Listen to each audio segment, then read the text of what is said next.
Buongiorno a tutti, come ogni mese vi parlo da Strasburgo, dove sono in corso i lavori della sessione plenaria del Parlamento europeo. Abbiamo proseguito le discussioni sul prossimo bilancio pluriennale 2021-2027. La situazione è molto critica. Secondo le procedure europee serve che si trovi un accordo tra il Parlamento, la Commissione e il Consiglio, che come sapete è composto dagli Stati membri. La proposta degli Stati membri è francamente inaccettabile perché è di gran lunga al di sotto di quanto necessario per far fronte alle priorità dei prossimi anni, che sono la crescita e il lavoro, lo sviluppo sostenibile, la ricerca, l'innovazione, senza mai dimenticare il tema di una vera politica europea sulle migrazioni che porti ad una distribuzione delle responsabilità tra tutti i Paesi europei.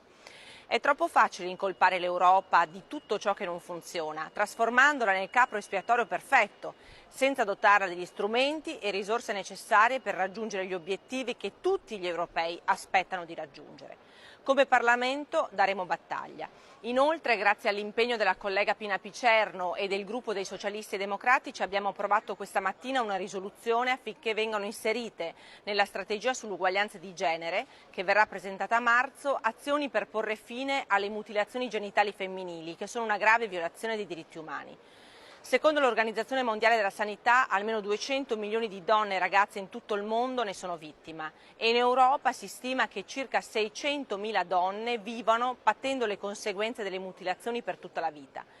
Noi parlamentari abbiamo ribadito la necessità di fornire assistenza alle sopravvissute con finanziamenti europei adeguati.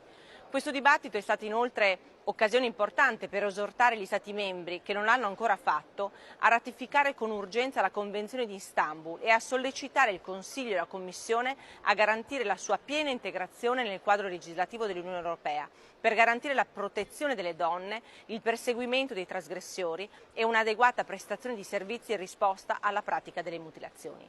Ecco, questo è il lavoro che abbiamo fatto oggi, vi terrò aggiornati ovviamente nelle prossime settimane su quanto faremo. Grazie.